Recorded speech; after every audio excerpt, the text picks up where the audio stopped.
दोस्तों सालों से भारत ने खाड़ी के देशों के साथ मिलकर के जो नए रास्ते स्थापित किए थे, जो नए समझौते साइन किए थे, अब उनका असर दिखना शुरू हो चुका है। दरअसल ईरान में मौजूद भारत का चाबहार पोर्ट अब भारत के हाथ से निकला हुआ समझिए, क्योंकि अमेरिका इस पोर्ट को बिना नुकसान पहुंचाए पीछे नहीं हटेगा। ईरान जिस तरीके से युद्ध में अड़ा हुआ है, इससे साफ पता चलता है कि कुछ समय बाद ये रिस्टोर करेंगे और इनका सारा बिजनेस ईरान के चाबहार पोर्ट के जरिए ही किया जाएगा। इसीलिए अमेरिका ईरान को किसी भी कीमत पर आर्थिक नुकसान पहुंचाने की तैयारी पूरी तरीके से कर चुका है। हालांकि कुछ रिसेंट इंसिडेंट्स भी हमें देखने को मिले चाबहार पोर्ट पर, जिससे अमेरिका का इंटेंशन क्लियर हो चुका है। अब यहाँ से भारत के आर्थिक हितों का ध्यान किस तरीके से रखा जाना है, ये भारत सरकार पर निर्भर करता है। लेकिन ईरान से कुछ ही दूरी पर मौजूद ओमान के अंदर भारत ने अपने जिस डोकम पोर्ट को बना करके तैयार किया था, भारत ने अब अपने लॉजिस्टिक और ऑपरेशन वहाँ से शुरू कर दिए हैं। आइए जानते हैं आज की इस रिपोर्ट में भारत ने क्या कुछ नई तैयारियां की हैं ओमान के स्पोर्ट से सारी डिटेल्स। यदि आपको हमारा ये काम पसंद आए,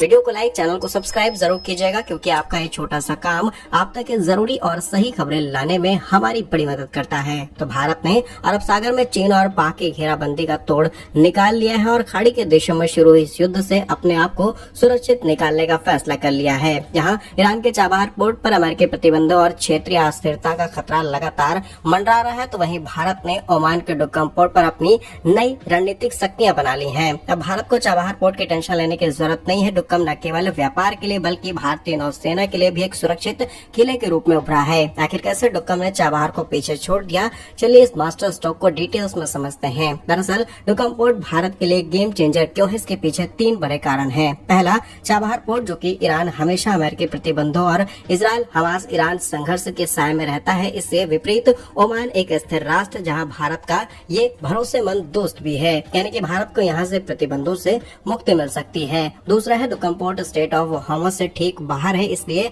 अगर युद्ध की स्थिति और ज्यादा गंभीर होती है तो हॉर्मुज़ का रास्ता बंद होने पर भी भारत की सप्लाई लाइन खुली रहेगी, यानी कि लोकेशन से भारत को इनडायरेक्ट डायरेक्ट दोनों तरीके से फायदा होगा। और तीसरा है, यह एक डीप वाटर पोर्ट है जहाँ पर दुनिया के सबसे बड़े मालवाहक जहाज और नौसेना के बेड़े आसानी से लंगर डाल सकते हैं, यानी कि रुक सकते हैं, ठहराव कर सकते हैं, और ये गहरे समुद्र की वजह से भारत को एक्स्ट्रा एज देता है। अब भारत और ओमान के बीच हुए इस समझौते की कहानी आपको बताते हैं। दरअसल भारतीय नौसेना के जहाज अब डुक्कम पोर्ट का उपयोग ईंधन भरने के लिए, रखरखाव और लॉजिस्टिक के लिए करना शुरू कर चुके हैं, यानी कि जो जहाज काफी दिनों से फंसे हुए थे, जिनमें तेल की कमी थी, उनकी रिफ्यूलिंग और रिपेयरिंग यहाँ पर इजिली की जा रही है। दूसरा, यहाँ से भारतीय नौसेना दान की खाड़ी और लाल सागर समुद्र में डकैत यानी कि जो हुतीज हैं और अलग अलग प्रकार के ग्रुप इन पर पैनी नजर रख पाती है, यानी कि समुद्री डकैती स्पेशली भारतीय जहाजों पर होने से इन्हें रोका जा सकता है। और तीसरा है, चीन के पास जिबूती में बेस है, तो भारत के पास डुक्कम में एक मजबूत मौजूदगी है, जिससे भविष्य में अगर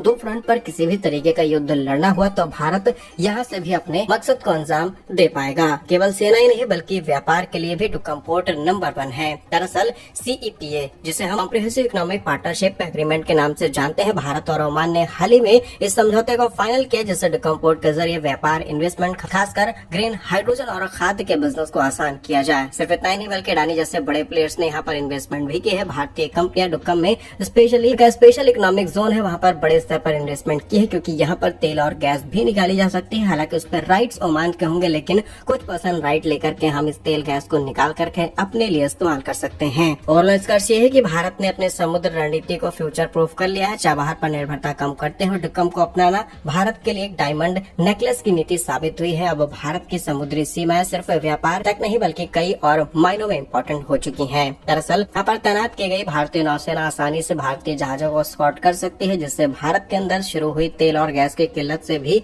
निपटा जा सकता है। बाकी क्या कुछ कहना है आपका इस नए पोर्ट पर की गई नई तैयारी से, अपनी राय कमेंट्स में जरूर लिखिएगा। भारत के ऐसे ही वीडियोस पाने के लिए वीडियो को लाइक, चैनल को सब्सक्राइब जरूर कीजिए। वंदे मातरम, भारत माता की जय।